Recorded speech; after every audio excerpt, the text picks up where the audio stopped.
Digital platform সেটার নিঃসন্দেহে pioneer হচ্ছে বিডি ক্রিক টাইম। বাংলাদেশের ওয়ান অফ দ্য বেস্ট। যে বাংলাদেশের যদি 17 কোটি মানুষ হয় 17 জনে একজন বিডি ক্রিক টাইম ফলো করে। মানুষ হচ্ছে বাংলাদেশ ক্রিকেটের সঙ্গে অলওয়েজ কানেক্টেড থাকতে পারছে। আমার কাছে এই জিনিসটাকেই বিডি ক্রিক টাইমের সবচেয়ে বড় জিনিস বলে মনে হয়। তো বিডি ক্রিক টাইম যাবে একা একা এত দূর যে এত পথ চলে আসছে, এটা আসলে ট্রেমেন্ডাস। বাংলাদেশের স্পোর্টস চ্যানেল হিসেবে পেজে একমাত্র 10 মিলিয়ন বিডি ক্রিক টাইম। অনেক দিন ধরেই তো ক্রীড়া সাংবাদিকতার সঙ্গে আছেন, বিডি ক্রিক টাইমকে দেখছেন, এই অর্জনটা কীভাবে মূল্যায়ন করবেন? মানে আমি যেটা আসলে সবচেয়ে বড় করে যে জায়গাটাকে দেখি সেটা হচ্ছে যে এইসব ফলোয়ার বা ভিউয়ারশিপ সেগুলো পরে আসে আমার কাছে আসে যে ঠিক আছে আমি ক্রীড়া সাংবাদিক, আমি দেখছি যে এরকম একটা প্রতিষ্ঠান যেখানে হচ্ছে যে অনেকের কর্মসংস্থান হচ্ছে এবং হচ্ছে বাংলাদেশে যখন যে ইভেন্টগুলো হচ্ছে, ইভেন্ট দেখা গেল বিদেশের একটা ফ্র্যাঞ্চাইজি লিগ বাংলাদেশের একজন মাত্র ক্রিকেটার খেলছে, তাকেও ফলো করার জন্য তারা হচ্ছে ওই দেশে হয়তো একটা টিম পাঠাচ্ছে। আসলে এই জিনিসগুলি আমি খুব বড় করে দেখি। হ্যাঁ, ফলোয়ার হবে, একটা সময় ভালো কাজ করলে ফলোয়ার বাড়বে, ভিউয়ারশিপ বাড়বে, কিন্তু আমি সবচেয়ে গুরুত্ব দেই যে এরকম একটা প্ল্যাটফর্ম। সে ধরেন বাংলাদেশে তো এই ধরনের প্ল্যাটফর্ম কখনোই স্বীকৃত কোনো প্ল্যাটফর্ম ছিল না। বাংলাদেশে সংবাদ মাধ্যম বলতে আমরা বুঝি জাতীয় দৈনিক বা জাতীয় টেলিভিশনগুলো, তার বাইরে একটা এরকম একটা প্ল্যাটফর্ম যেখানে অনেক ছেলের কর্মসংস্থান হচ্ছে, অনেক তরুণের ক্রীড়া সাংবাদিক হওয়ার স্বপ্ন পূরণ হচ্ছে এবং একই সঙ্গে হচ্ছে এক্সটেন্সিভ যে কাভারেজটা হচ্ছে, মানুষ হচ্ছে বাংলাদেশ ক্রিকেটের সঙ্গে অলওয়েজ কানেক্টেড থাকতে পারছে। আমার কাছে এই জিনিসটাকেই বিডি ক্রিক টাইমের সবচেয়ে বড় জিনিস বলে মনে হয়। আমার সঙ্গে আছেন বাংলাদেশের সিনিয়র ক্রীড়া সাংবাদিক আতিফ আজম, যাকে সবাই মিরপুরের ডন বলেও ডাকেন। বিডি ক্রিক টাইমের এত দূর আসা, আপনি তো অনলাইনের সঙ্গে অনেক দিন ধরে আছেন এবং মোটামুটি ক্রীড়া জগৎ সম্পর্কে আপনার বেশ ভালো ধারণা আছে। আপনার সেই অভিজ্ঞতা থেকে, সেই দৃষ্টিকোণ থেকে বিডি ক্রিক টাইমকে কীভাবে মূল্যায়ন করবেন? বাংলাদেশের ওয়ান অফ দ্য বেস্ট, মানে ইন টার্মস অফ মানে স্পোর্টস ইয়েতে আর কি, কোয়ান্টিটি থেকে ওয়ান অফ দ্য বেস্ট না বেস্টই বলতে হবে। বিডি ক্রিক টাইমের মানে আমি যেহেতু অনলাইনটা অনেক দিন ধরে করি, বিডি ক্রিক টাইমের কোয়ান্টিটি, যে পরিমাণ কোয়ান্টিটি তারা দেয়, মানে ধরেন আপনার বিভিন্ন জিনিস, from news to reels to videos to shorts and all those things, এটা বাংলাদেশের মানে এটা আগে পিছিয়ে কেউ নাই। যেখানে বাংলাদেশের ক্রিকেট আছে সেখানে বিডি ক্রিক টাইম যায়। কোনো জায়গায় এমনও দেখা আছে, এমন ইভেন্ট দেশের বাইরে শুধু একজন গেছে, সেখানে বিডি ক্রিক টাইম গেছে। আসলে আপনি তো জানেন আসলে অনলাইনে অনেক সীমাবদ্ধতা আছে, তার মধ্যেও যেভাবে ক্রিকেটটাকে সার্ভ করছে বিডি ক্রিক টাইম, এইটা আসলে কতটা চ্যালেঞ্জিং? না, এটা ভালো। বিডি ক্রিক টাইম এখন খালি ক্রিকেটে না, আরও অনেক জায়গায় যায়। মানে বিডি ক্রিক টাইমে তো আরও নিশ্চয়ই ইয়ে আছে, পেস্টেজ আছে, দেখছি আমি BD sports BD cric time এখন আসতে আসলে ক্রিকেটটাতে তারা তো খুব ভালো করছে, তারা অন্যান্য জায়গাও মানে পদার্পণ করার চেষ্টা করছে মনে হয়, সেটাও নিশ্চয়ই ভালো কিছু হবে। বাট তারা মানে সবচেয়ে বড় কথা হলো তারা বুঝতে পারছে অনেক আগে যে আমরা যদি মাঠে না যাই, মাঠে যদি প্লেয়ারটাকে না মানে আমার রিপোর্টারটাকে না পাঠাই, তারা সময় গ্রহণযোগ্যতা হবে না। বিডি ক্রিক টাইমের টিম, বিডি ক্রিক টাইমের দর্শকদের জন্য কী মেসেজ থাকবে? টিমের জন্য মেসেজ থাকবে, যেমন আছেন তেমনই থাকেন, মাঠে প্যারা কম দিন। আর দর্শকদের জন্য বাস বিডি ক্রিকেটে চোখ রাখুন। ধন্যবাদ। অনেক প্যারাদায়ক লোক, কিন্তু এটা রাখো যে প্যারাদায়ক। আমি কি প্যারা দিলাম? প্যারা আপনার নামই তো প্যারা প্যারা প্যারা আরমান। বাংলাদেশের স্পোর্টসের যত চ্যানেল আছে তার মধ্যে বিডি ক্রিক টাইম প্রথম তাদের পেজ 10 মিলিয়ন অতিক্রম করেছে।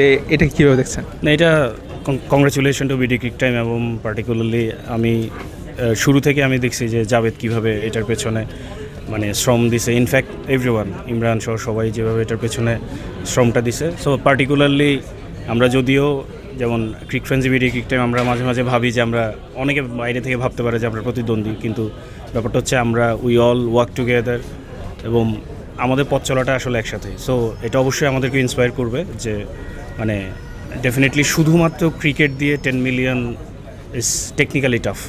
মানে আপনি যদি পুরো ওয়ার্ল্ডের স্পোর্টসের দিকেও তাকান, it is very tough. But মানে দেন এগেন আমি এটা একটা অসাধ্য সাধন করার মতো। অ্যান্ড এসব বাংলাদেশের ভক্তরা ক্রিকেটকে ভালোবাসে বলেই আসলে বিডি ক্রিক টাইমের সাথে আছে, এটা আমি বিশ্বাস করি। আর আমি মন থেকে শুভকামনা বিডি ক্রিক টাইমের জন্য।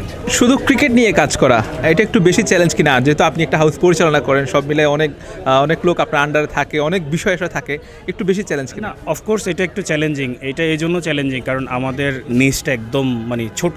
মানে স্পোর্টস অনেক বড় একটা জিনিস, সেখানের মধ্যে ক্রিকেট, আবার ক্রিকেট অনেক দেশে খেলেও না। ফুটবলটা যত বিস্তৃত, ক্রিকেট এত বিস্তৃতও না। সো সেই জায়গাটা অফকোর্স মানে অবশ্যই চ্যালেঞ্জিং। আবার আমাদের সবচেয়ে বড় চ্যালেঞ্জ হয়ে যায় যখন দল পারফর্ম না করে বা সব কিছু মিলিয়ে আমাদের অনেক ইফ অ্যান্ড বার্ডসের উপর দিয়েই আসলে যেতে হয়। But then again I'm saying again যে শুধুমাত্র ক্রিকেট নিয়ে কাজ করে এত দূর আসা এটা আনবিলিভেবল এবং হিউজ।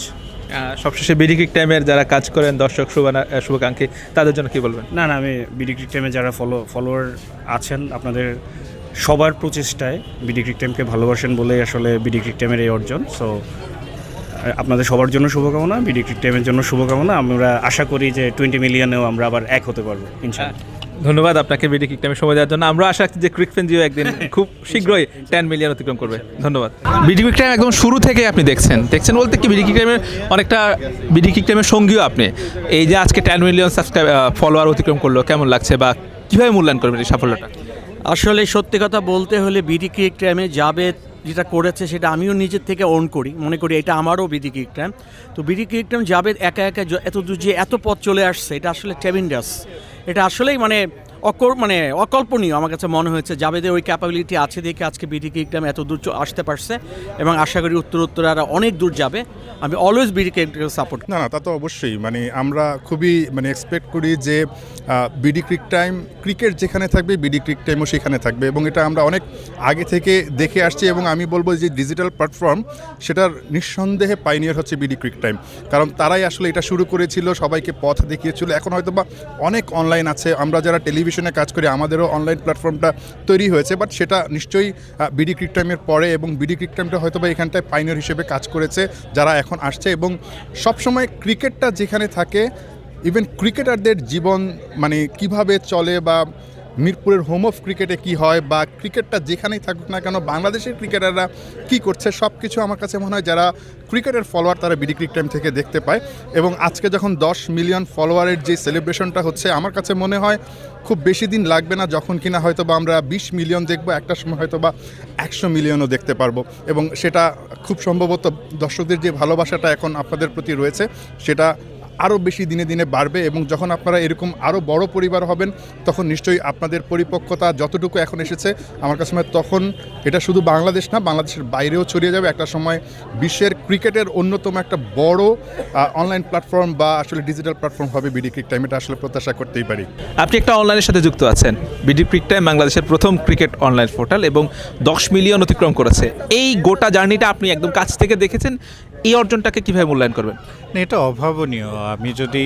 আমি যদি ভুল না করে থাকি, গোটা পৃথিবীতেই 700 মিলিয়নের মতো লোক আছে, সেখানে 700 কোটি আসলে, সেখানে প্রতি 700 জনে একজন বিডি ক্রিক টাইমকে ফলো করে। It's a huge achievement. এবং এটা যদি বলি শুধু ক্রিকেট দিয়ে, শুধু সব খেলা না, আপনারা মেসির ইভেন্ট কভার করতে পারেননি, বা বিশ্বকাপ ফুটবল যখন আসে তখন ওই উত্তেজনাটা কভার করা হয় না, শুধু ক্রিকেট দিয়ে 10 মিলিয়ন শুধু ফেসবুকে অর্গানিক্যালি, এটা হিউজ ব্যাপার। এবং এটা যেমনটা বললেন আপনি যে পায়োনিয়ার ছিল, এরপরে আমরা যারা এসেছি অনেকেই এখানে কাজ করছে, কর্মসংস্থানের সুযোগ হচ্ছে, পথটা দেখিয়েছে কিন্তু বিডি ক্রিক টাইম। বাংলাদেশ ক্রিকেটের সবচেয়ে বড় বা অন্যতম একটা স্টেক হোল্ডার টি স্পোর্টসের জনপ্রিয় সাংবাদিক Rifat Emil, BD cric time 10 million follower অতিক্রম করেছে। আপনি এই জার্নিটা, এই সফলতা কীভাবে দেখছেন? না, অবিশ্বাস্য। 10 মিলিয়ন তো 1 কোটি। আপনি চিন্তা করেন যে বাংলাদেশে যদি 17 কোটি মানুষ হয়, 17 জনে একজন বিডি ক্রিক টাইম ফলো করে, বা পুরো ওয়ার্ল্ডের কথা যদি আমরা ধরি 700 কোটি মানুষ, প্রতি 700 জনে একজন বিডি ক্রিক টাইম ফলো করে। এই সংখ্যাটা তাও কেবলমাত্র ক্রিকেট কভার করে, অবিশ্বাস্য তো বটেই। অনেক শুভকামনা বিডি ক্রিক টাইমের জন্য। সবসময় তো মাঠে বিডি ক্রিক টাইমকে দেখেন, আসলে বিডি ক্রিক টাইমের সঙ্গে আপনার সম্পর্কটা কেমন? সম্পর্ক ভালো, আপনার সঙ্গে খুব ভালো সম্পর্ক, প্রত্যয়ের সঙ্গে ভালো সম্পর্ক, বাকি সবার সঙ্গে খুব ভালো সম্পর্ক। আদারওয়াইজ বিডি ক্রিক টাইমের কাজ, কোয়ালিটি, কোয়ান্টিটি সেসব দিয়ে কি বলবেন? না, আরও ভালো কাজ করার সুযোগ আছে। বিডি ক্রিক টাইমের দর্শকদের জন্য কি মেসেজ থাকবে? তারা এতদিন ধরে যে ভিউ দিচ্ছে, অনেক বেশি দেখছে মানুষ আপনাদের কন্টেন্ট, আপনাদের আলোচনা, আপনাদের পোস্ট বা সব কিছুই দেখছে, সামনেও দেখবে, সেই আশা আমি করছি। ধন্যবাদ আপনাকে।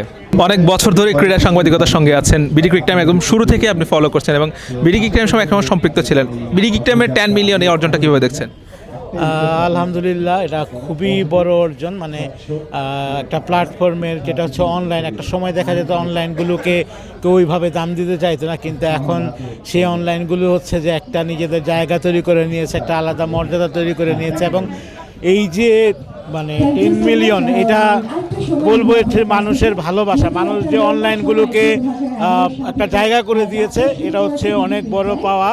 বিশেষ করে যারা অনলাইন প্ল্যাটফর্মে আছে তাদের জন্য বিডি ক্রিক টাইমের এই অর্জনটা হবে অনুপ্রেরণা। আমার ভালোবাসা এবং আমার দোয়া বিডি ক্রিক টাইমের সাথে রইল। ধন্যবাদ। আমার সঙ্গে আছেন বিডি ক্রিক টাইমের সিনিয়র সাব এডিটর সিয়াম চৌধুরী। একদম বিডি ক্রিক টাইমের শুরু থেকে, জন্ম লগ্ন থেকে এখন পর্যন্ত তিনি আছেন। বিডি ক্রিক টাইমের জন্ম থেকে এত বড় হওয়া, বেড়ে ওঠা সব কিছুই তিনি দেখেছেন তার হাত ধরেই। সিয়াম ভাই, আজকে যে এই BD cric time 10 million follower অতিক্রম করেছে, আপনার আসলে অনুভূতিটা কেমন? না, অনুভূতিটা ডেফিনেটলি খুবই ভালো, বাট সবার প্রথমে যেটা বলতে চাই যে মহান আল্লাহ তাআলার প্রতি শুকরিয়া, কারণ তার রহমত ছাড়া কোনো কিছুই সম্ভব না। এবং বাংলাদেশের মানুষ বা টোটাল ক্রিকেট কমিউনিটি আমাদের যেভাবে সাড়া দিয়েছে একদম শুরু থেকে, এটা আসলে আনবিলিভেবল এবং এটা এক ধরনের ড্রিম কামস ট্রু। এবং আমাদের চ্যালেঞ্জটাও বাড়লো যে ক্রিকেট কমিউনিটি হিসেবে জাস্ট ক্রিকেট কাভার করার পরও 1 কোটি ফলোয়ার আমাদের সামনে, আমরা আরও ডেডিকেটেডলি কাজ করতে হবে, আরও ভালোভাবে, আরও সচেতন থেকে কাজ করতে হবে। আসলে কতটা চ্যালেঞ্জিং বিডি ক্রিক টাইমে কাজ করা? সব সময় তো সব আপডেটটা সবার আগে বিডি ক্রিক টাইমে দেয়, তো সেই ক্ষেত্রে আপনার কাছে চ্যালেঞ্জটা অনেক বেশি থাকে, তো কেমন লাগে? না, চ্যালেঞ্জ ডেফিনেটলি এটা হচ্ছে আসলে অনেকটা গোলকিপারদের মতো, যে কোনো ভুল করার সুযোগ নাই,